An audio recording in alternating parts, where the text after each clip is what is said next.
So I want to do a really quick crash course in harmony, which is what Western music has used to make music. Alright, so basically, crash course. You have a musical scale, and the most common one that we use is the major scale. Right? Now, people are confused sometimes as to what is a scale. What does it do? What's its purpose? Well, the purpose of a scale is to govern the functions of the harmony within the song. Okay? So let's define harmony, or the harmonic language, or diatonic harmony. Let's define what that means. What it means is that it's a hierarchical organization of musical values. Okay? So you have certain relationships between chords that are stronger than others. And then you mix them all together and you get music. Okay? Super easy, super simple. So think about your C major scale. C, D, E, F, G, A, B, C. Right? Now listen to it a second time and listen closely. All the notes in this scale are not equal. Okay, they all have different tendencies. So which one has the most tendency? If I stop there, you're very annoyed because you want to hear it do na na, right? So now build a chord over each tone. Right? So now we've created harmony. So now, whichever chords have that one note, right? That note that has that characteristic is probably going to be a chord that pushes you towards where that note wants to go. Now they all have tendencies. Some have smaller tendencies, bigger tendencies to want to push towards something. So the chords you build over that fundamental, over the root, will share the characteristics of that root. So the three most popular ones are tonic, subdominant, and dominant, which is 1, 4, and 5. In C major, it's C, F, and G.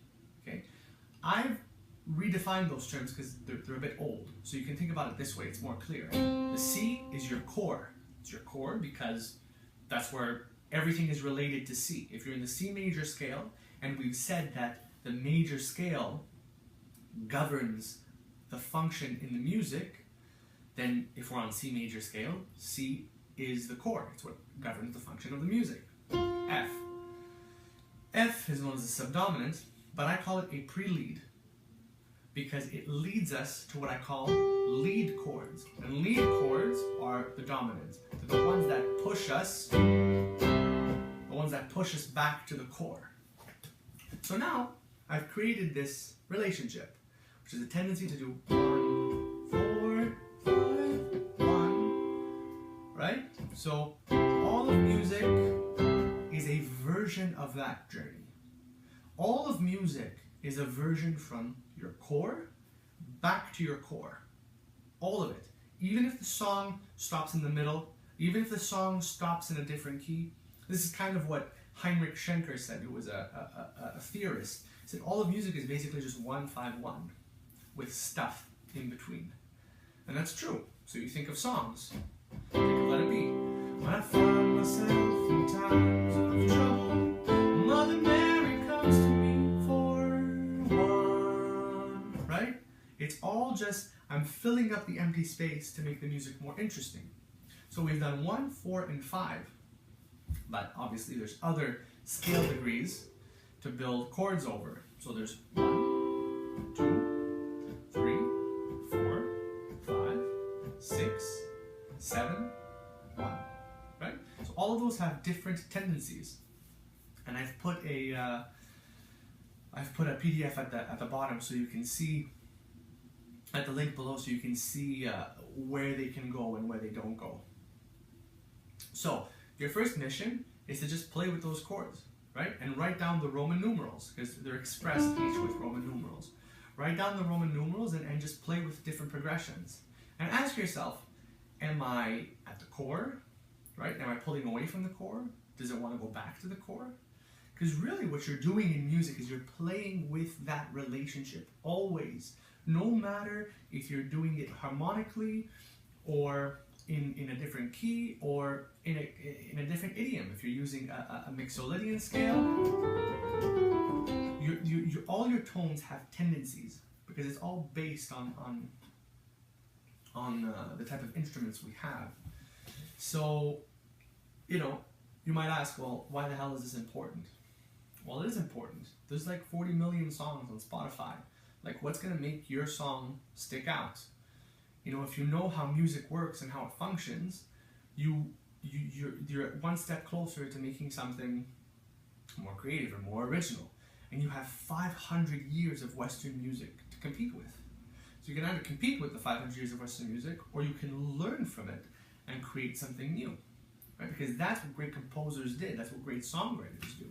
And you always want to be, depending what your artistic values are, you always want to be at the edge of music. You want to be at the edge of your industry. So you got a lot to learn. You got a lot to learn. You got to learn this stuff. You've got to learn what every composer has done before you.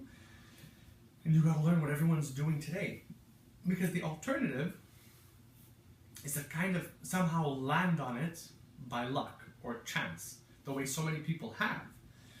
And what I say, I always ask kind of like a trick question at the beginning of my workshops. I say, you know, there's this lie you're told. You're like, well, this person is playing instruments without a musical education.